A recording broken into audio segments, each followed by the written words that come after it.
ಏನು ಮುಸಲ್ಮಾನ್ ಗೂಂಡಾಗಳು ಜಿಲ್ಲಾ ಉಸ್ತುವಾರಿ ಸಚಿವರಾದಂಥ ಎಸ್ ಮಲ್ಲಿಕಾರ್ಜುನರು ಅಧಿಕಾರ ತಗೊಂಡ ನಂತರ ಬಂದಿರುವಂತ ಪಾಪದ ಕೂಸಿನ ಪ್ರತಿಫಲ ಇದು ಅಂದ್ರೆ ತಪ್ಪಾಗ್ಲಿಕ್ಕಿಲ್ಲ. ನಿನ್ನೆ ಏನು ಹಸನ್ ಮತ್ತು ಹುಸೇನ್ ಅಂತ ಅಯೂಬ್ ಪೈಲ್ವಾನ್ ಅವರ ಮಕ್ಕಳು ಅವರವರ ಗಲಾಟೆಯ ನಂತರ ಅರೆಸ್ಟ್ ಮಾಡಕ್ ಹೋದಂತ ಸಂದರ್ಭದಲ್ಲಿ ಪೊಲೀಸರ ಮೇಲೆ ಹಲ್ಲೆ ಮಾಡಿದಾರೋ, ಇದು ಇಡೀ ದಾವಣಗೆರೆ ಜನತೆ ಅಸುರಕ್ಷತೆಯ ಭಾವನೆಯನ್ನು ಕಾಡ್ತಾ ಇದೆ. ಇಡೀ ಪ್ರಜಾಪ್ರಭುತ್ವಕ್ಕೆ ಪ್ರಶ್ನೆ ಆಗಿದೆ. ಇದು ದಾವಣಗೆರೆಯಲ್ಲಿ ಇರೋದು ಕೆಜಿಹಳ್ಳಿ ಡಿಜಿಹಳ್ಳಿಯ ತರದ ಪರಿಸ್ಥಿತಿ ನಿರ್ಮಾಣ ಆಗಿದೆಯೋ ಅನ್ನೋ ಒಂದು ಅನುಮಾನ ಕೂಡ ಕಾಡ್ತಾ ಇದೆ. ಇವರಿಬ್ರು ಕೂಡ ನನಗೆ ತಿಳಿದಿರೋ ಮಾಹಿತಿ ಪ್ರಕಾರ ರೌಡಿ ಶೀಟರ್ಸ್. ಅದ್ರಲ್ಲಿ ಒಬ್ಬರನ್ನ ಕಾಂಗ್ರೆಸ್ ಸರ್ಕಾರ ಬಂದ ನಂತರ ರೌಡಿ ಶೀಟರ್ ಇಂದ ಹೊರಗೆ ತೆಗೆದಿದ್ದಾರೆ.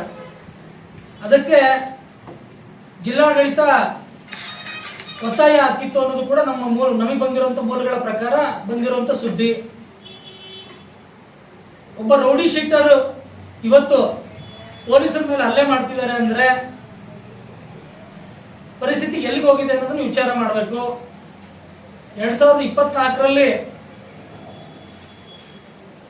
ರಾತ್ರಿ 11:30 ಮೇಲೆ ಆಜಾದ್ ನಗರದಲ್ಲಿ ನೀವು ಬಂದ್ ಮಾಡಿ ಅಂತ ಹೇಳಲಿಕ್ಕೆ ಹೋದಾಗೆ, ಅಂದ್ರೆ ಅಂಗಡಿ ಮುಂಗಟ್ಟುಗಳನ್ನು ಮುಚ್ಚರಿ, ಇದು ಕಾನೂನು ಪ್ರಕಾರ ಸರಿ ಇಲ್ಲ ಅಂತ ಹೇಳಕ್ ಹೋದಾಗೆ, ಅವತ್ತು ಕೂಡ ಏನು ಈ ಮುಸಲ್ಮಾನ್ ಗುಂಡಾಗಳು ಮತ್ತು ಇವ್ರ ಸ್ನೇಹಿತರು ಪೊಲೀಸರ ಮೇಲೆ ಹಲ್ಲೆ ಮಾಡಕ್ ಬಂದಿದ್ರು ಜೊತೆಗೆ ಅವ್ರ ಬ್ಯಾಕ್ ಅನ್ನು ತೋರಿಸಿ, ನಾ ವರ್ಡನ್ನು ಯೂಸ್ ಮಾಡ್ಲಿಕ್ಕೆ ಇಷ್ಟಪಡಲ್ಲ, ಬ್ಯಾಕ್ ಅನ್ನು ತೋರಿಸಿ ಅಶ್ಲೀಲವಾಗಿ ಅವತ್ತು ಪೊಲೀಸರ ಮೇಲೆ ವರ್ತಿಸಿದ್ರು. ಅವತ್ತು ಈ ಜಿಲ್ಲಾಡಳಿತ ಎಚ್ಚೆತ್ತುಕೊಂಡಿದ್ರೆ, ಚನ್ನಗಿರಿ ವಿಚಾರದಲ್ಲಿ ಎಚ್ಚೆತ್ತುಕೊಂಡಿದ್ರೆ ಈ ಪರಿಸ್ಥಿತಿ ನಿರ್ಮಾಣ ಆಗ್ತಿರಲಿಲ್ಲ. ಇವತ್ತು ಪೊಲೀಸ್ ಇಲಾಖೆಗೆ ಈ ತರದ ದುರ್ಗತಿ ಬಂದಿದೆ ಅಂದ್ರೆ ದಾವಣಗೆರೆ ನಗರದ ಜನಗಳ ಪರಿಸ್ಥಿತಿ ಏನು? ರಕ್ಷಣೆ ಕೊಡೋರು ಯಾರು? ನೇರವಾಗಿ ಜಿಲ್ಲಾಡಳಿತ, ಜಿಲ್ಲಾ ಉಸ್ತುವಾರಿ ಸಚಿವರು ಉತ್ತರ ಕೊಡಬೇಕು. ಇದು ಆಗ್ರಹ. ಈಗಷ್ಟೇ ಅಲ್ಲ, ಚನ್ನಗಿರಿ ವಿಚಾರ ನಡೆದಾಗೆ, ಕಬೀರ್ ಖಾನ್ ವಿಚಾರ ನಡೆದಾಗೆ ನಾವೆಲ್ಲರೂ ಕೂಡ ಪ್ರೆಸ್ ಮಾಡಿ, ನಾನೇ ಪ್ರೆಸ್ ಮೀಟ್ ಮಾಡಿ ಮಾತಾಡಿದ್ದೆ. ಅವತ್ತು ಉತ್ತರ ಕೊಟ್ಟಿರಲಿಲ್ಲ.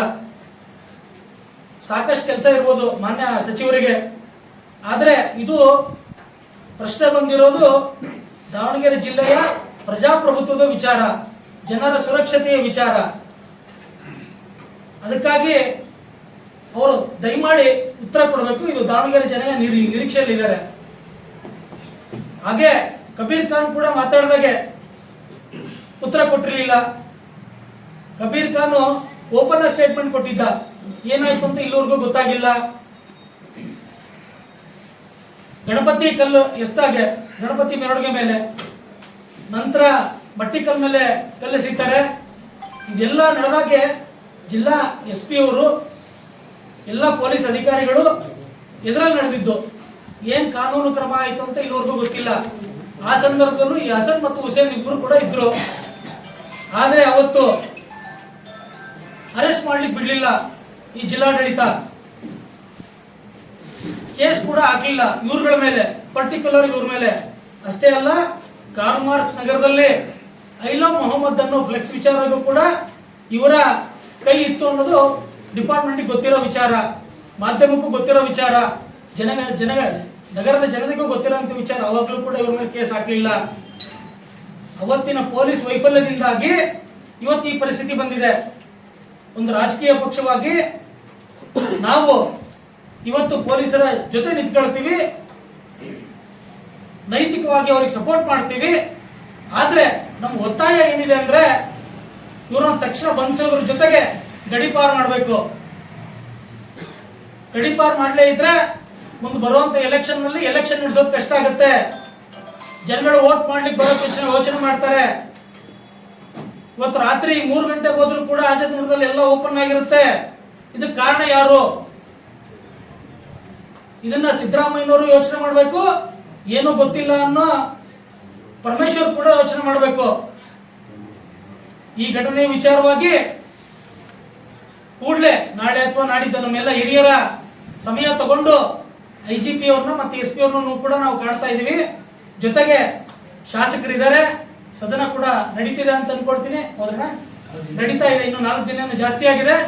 ಸದನದಲ್ಲೂ ಕೂಡ ಈ ವಿಚಾರವನ್ನು ಪ್ರಸ್ತಾಪ ಮಾಡ್ತಾ ಇದ್ದೀವಿ. ತಕ್ಷಣ ನಾವು ಕೂಡ ಜಿಲ್ಲಾ ಘಟಕದ ವತಿಯಿಂದ ಪ್ರತಿಪಕ್ಷದ ನಾಯಕರಾದಂತಹ ಅಶೋಕ್ ಅವ್ರಿಗೂ ಮತ್ತೆ ನಾರಾಯಣ ಸ್ವಾಮಿ ಅವ್ರಿಗೂ ಕೂಡ ನಾವು ಇದನ್ನು ಕಳಿಸ್ಕೊಡ್ತಾ ಇದ್ದೀವಿ. ಇದು ಕೇವಲ ದಾವಣಗೆರೆಯ ಘಟನೆ ಅಲ್ಲ. ಈ ತರದ ಗೂಂಡಾ ವ್ಯಕ್ತಿಗಳು ಹಸನ್ ಮತ್ತು ಹುಸೇನ್ ಈ ತರದ ಸಂಗಡಿಗರು ಗಡಿಪಾರಾಗಬೇಕು. ಇವರು ನ್ಯಾಷನಲ್ ಥ್ರೆಟ್ ಆಗಿದ್ದಾರೆ ಇವತ್ತಿನ ದಿನ.